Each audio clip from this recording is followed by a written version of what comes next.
Beginning with simple local exchanges, the distances gradually extend and the first real trade routes appear. One of the earliest known routes is called the incense route.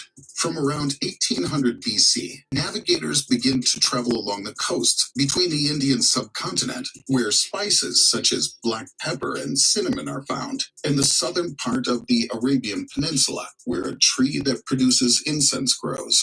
Dromedary caravans then transport these luxury products across the Arabian desert to Petra, which becomes an important commercial crossroad between Egypt and Mesopotamia. In 331 BC, Alexander the Great, during his conquests, founds the city of Alexandria. Soon, merchant ships link the new city to the rest of the Mediterranean basin. Alexandria then becomes the great warehouse for trade between India and Europe. In East Turkestan, jade is found. This precious stone is much sought after in China, as it's a sign of power and wealth. Nomads then engage in jade trade with the Chinese, notably exchanging it for tea, a drink much appreciated in arid environments. But further north, a confederation of nomadic tribes spreads and threatens China. In 139 BC, the Chinese emperor sends Zhang Qian as an ambassador to the unknown lands in the west, there to propose an alliance to the Yuzhai against the Xiongnu. But Zhang Qian is captured by the Xiongnu and is held prisoner for 13 years. On his return to China, he reports to the emperor all he's learned regarding the various peoples of Central Asia and their products. He mentions in particular a majestic race of horses unknown in China. In order to obtain some of these horses, the emperor agrees for the first time to trade silk, which had been forbidden to be exported until then. This is the opening of the Silk Road, which gradually extends to the Middle East. In the West, after the death of Cleopatra, Egypt is absorbed by the Roman Republic, which is in the midst of becoming an empire. Rome is now able to increase its supply of wheat from Egypt, but it covets, above all, goods from the Arabian Peninsula, such as pearls, spices, and especially incense, which is used for offerings and medicine. But there are many intermediaries, and the instability in the region is great. To bypass the Arabian Peninsula, the Romans go up the Nile and come into contact with the kingdom of Aksum, where merchants live who've mastered techniques of navigation on the high seas. The Romans then open a new route to India, far from the coast. They import notably saffron, perfumes, and diamonds. The new trade route develops rapidly, initiating the decline of the cities of the Arabian Peninsula. Soon after, the Romans come into contact with the Parthians, who import silk from China. The Romans then extend the silk route throughout their empire. In 224, the Parthians fall and are replaced by the Sassanids, but trade continues. The Roman Empire then moves its capital to Constantinople, which becomes the new commercial crossroads between East and West. From the year 630 onwards, Muslim conquests threatened the Byzantine and Sasanian empires. By seizing Alexandria, the Arabs cut the road between India and Constantinople. By expanding eastward, they now fight over the territories of Central Asia with China, which wants to make it its protectorate. In 751, the two powers clash in Talas. The battle turns to the advantage of the Arabs, who take Chinese prisoners, who confess to them the secrets of paper and silk manufacturing. After its defeat, China turns away from land routes to concentrate on sea routes, which are safer and have fewer intermediaries. The country then opens its ports to foreign traders. The Arabs quickly seize this opportunity and establish themselves at the center of a vast commercial network. The Arabs produce, among other things, carpets, they mine cobalt blue, and they breed horses. In China, they also supply themselves with porcelain. In Southeast Asia and India, in addition to spices, they buy precious stones. In Africa, the trade of gold, slaves, and ivory is growing. Finally, in the north, the Khazars and the Byzantine Empire supply them with European products such as furs, honey, wood, and slaves. At the heart of this immense network, Arab cities in full expansion develop rapidly. In Central Asia, nomadic Turkic tribes threatened the Arab caliphates. Among them, the Seljuk Turks seized Jerusalem in 1076. Christians who go on pilgrimage to the city are quickly persecuted. In reaction, Pope Urban II launches a crusade to Jerusalem.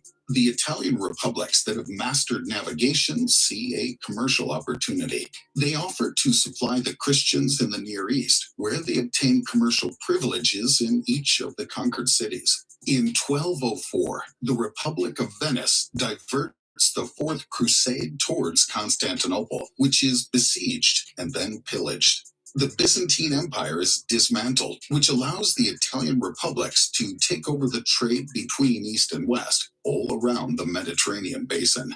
In the north of Europe, several trading cities joined together to develop a trade route between the Baltic and the North Sea. Novgorod exports furs, Riga produces grain, while Scandinavia exports herring. In the North Sea, textile producers spring up in Flanders and England. In 1453, the Turks seize Constantinople, destabilizing the trade routes between Asia and Europe.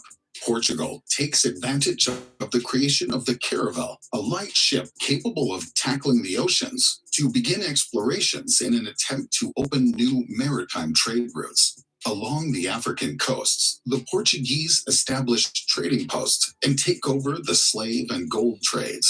The objective is now to bypass Africa to reach the Indies. The Spanish monarchy also aims at the Indies, but tries its luck with westward exploration, thus discovering America.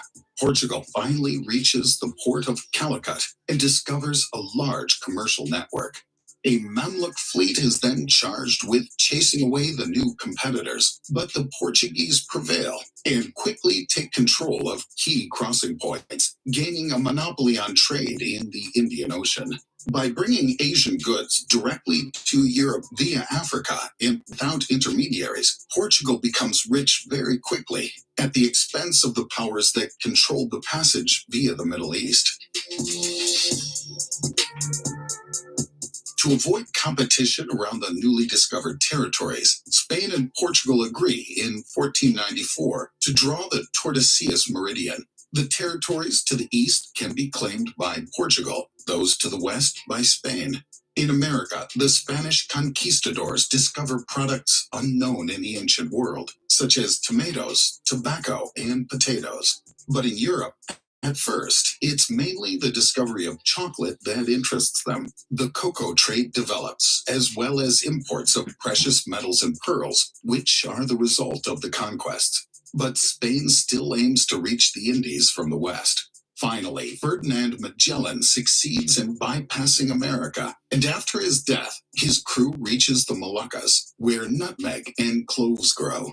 But the Portuguese are already present in the region, and after conflicts, the two countries establish a new division line. But Spain colonizes the Philippines anyway. In order to develop trade there, the Spaniards have to avoid the Portuguese territories, and they head back to the Pacific. But the sea currents push them back. In 1565, the return route is finally found further north and makes it possible to link Manila with Acapulco. In America, the Spaniards discover silver mines, which are then intensively exploited using natives as labor. The precious metal is loaded into galleons in Callao, which leave for Acapulco and Manila. In the Philippines, Chinese merchants exchange the silver for spices, tea, silk, and porcelain, which are then brought back to Acapulco. The silver and Chinese products are then transported to Veracruz, from where convoys leave regularly for Seville.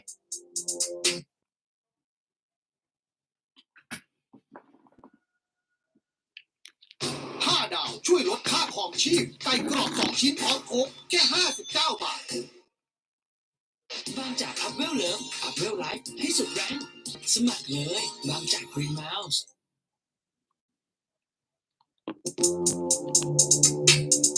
While the Iberian Peninsula is rapidly becoming richer, the Dutch, the English, and the French attempt in turn to seize trade routes. They found trading posts along the African coast and in the Indian Ocean. They then conquered territories, notably the Caribbean islands, where they developed huge sugarcane plantations, which require a large workforce. In Western Europe, slave traders leave with weapons, and tools that they exchange in the Gulf of Guinea for slaves. The slaves are then transported to the Americas and sold to sugarcane and coffee plantations, as well as to mines, such as diamond mines in Brazil. The ships then returned to Europe, loaded with sugar, tobacco, rum, and precious stones. This trade becomes very profitable, attracting new investors. Over a 200-year period, between 7 and 20 million Africans, depending on estimates, are transported to America. During the 19th century, the abolition of slavery gradually puts an end to this triangular trade. In Great Britain, an industrial revolution begins, thanks largely to the development of the coal-fired steam engine. With the mechanization of the weaving loom, craftsmen become workers, and the textile industry booms. As a result, the demand for cotton jumps. Until then, it came mainly from India. Now, huge plantations are developed in the Caribbean and in the southern United States. The United Kingdom produces a great deal of textiles at a reasonable price and is looking for new markets to sell its goods. At the same time, iron and steel techniques are perfected, and the country becomes the largest exporter of iron in the world. Iron and the steam engine revolutionized transportation. The first railroad line links the textile factories of Manchester to the port of Liverpool, where shipments of American and Indian raw cotton arrive. On the seas, steamships gradually begin replacing sailing ships. The United Kingdom strengthens its maritime domination, seizes many territories, and develops a powerful colonial and commercial network. In 1854, France obtains permission from Egypt to build a canal linking the Mediterranean to the Red Sea. Such a canal had already been built in ancient times by the pharaohs, but had disappeared by the 8th century. In 1869, the Suez Canal is inaugurated and makes it possible to travel the route to India in 60 days on a steamship, compared to 6 months with a sailing ship via Africa. However, the European powers do not turn away from the African continent. After expeditions inland, European countries meet in Berlin to divvy up Africa and regulate colonization. The peoples of Africa are subjugated and their resources plundered. In the south, large reserves of gold and diamonds are discovered. In Central Africa, ivory is exploited. In addition, huge plantations are developed, notably for rubber, necessary for the manufacture of boots, and tires for the developing automobile industry. Plantations also appear for coffee, cocoa, tobacco, and other products that are intended for the European and American markets. In America, the United States extends its influence. In 1904, they buy from the French the abandoned construction site for an interoceanic canal. The canal would considerably shorten the maritime route between the Pacific and Atlantic Oceans. 10 years later, the Panama Canal is inaugurated, with this new key passageway controlled by the United States. During World War I, new oil-powered weapons appear on land, at sea, and in the air. At the end of the war, the demand for oil skyrockets, while the automobile and aviation industries develop. At that time, oil comes mainly from the United States, Mexico, and the Caspian Sea. But soon, and especially after World War II, huge deposits are discovered in the Middle East and America. This strategic resource becomes abundant and cheap, and all trade intensifies. The aviation boom makes it possible to trade across the world via the air. This is the beginning of globalization. That is, the acceleration of trade on a worldwide scale. But the situation in the Middle East and Africa is increasingly unstable. In 1967, the Six-Day War takes place. Israel occupies the Sinai up to the banks of the Suez Canal, which is then closed for 8 years, forcing ships to bypass Africa. In addition, in the 1970s, two oil shocks caused the price of oil to increase dramatically. Countries that depend on this so-called black gold without producing it turn to other types of energy, including nuclear power.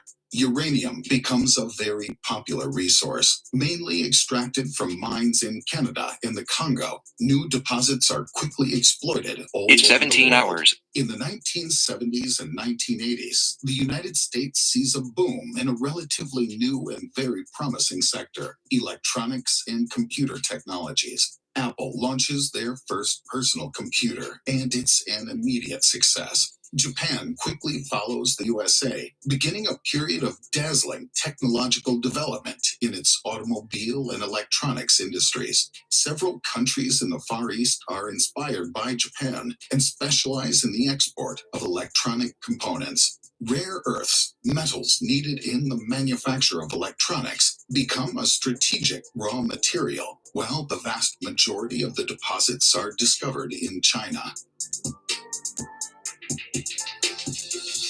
In 2001, China becomes a member of the World Trade Organization. The country attracts foreign companies thanks to its cheap labor force. At the same time, advantages are granted to foreign investors and export quotas are abolished. Soon, textiles made in China flood American and European markets. Many companies relocate their factories to China. The country gradually becomes the world's factory, with its economy experiencing explosive growth, allowing for rapid development. To secure its economy, in 2013, the country begins the creation of the new Silk Roads. The objective is to ensure its supply of raw materials and also to increase its exports of manufactured products, steel, and aluminum. Throughout the world, roads, railroads, and seaports are massively financed by China, with the aim of connecting the country to all continents. New initiatives are being discussed, such as the construction of a railroad line that would link China to the United States through a tunnel under the Bering Strait, or the construction of an interoceanic canal in Nicaragua. While some countries are opposed to this project, China has already convinced about 140 countries to host these new Silk Roads, which should be finalized by 2049, when the People's Republic of China will celebrate its 100th anniversary. According to some estimates, the world's largest trade is in arms, followed by the drug trade, with an estimated annual turnover of nearly $500 billion. This clandestine trade is controlled by criminal networks. Opium poppies are produced in Asia, in the Golden Triangle and the Golden Crescent. Cannabis resin is mainly produced in Morocco, and cocaine comes mainly from Colombia. The drugs are transported by different routes to Europe and the United States, which are the biggest consumers. Today, the main maritime trade route circles the globe, passing through strategic straits and channels. It passes through North America, the Panama Canal, Europe, the Mediterranean, the Suez Canal, the Indian Ocean, and Asia. Moreover, the search for new trade routes never stops. At the North Pole, the melting of the ice caused by climate change makes it possible to envisage the opening of new maritime routes that are shorter and therefore less costly in terms of fuel, while also avoiding taxes levied when having to pass through the Suez or Panama canals. These new routes could benefit Russia and Canada in particular. The major powers well understand the stakes at play in these potential future routes. The United States and the European Union are demanding free navigation, while China intends to develop a polar Silk Road.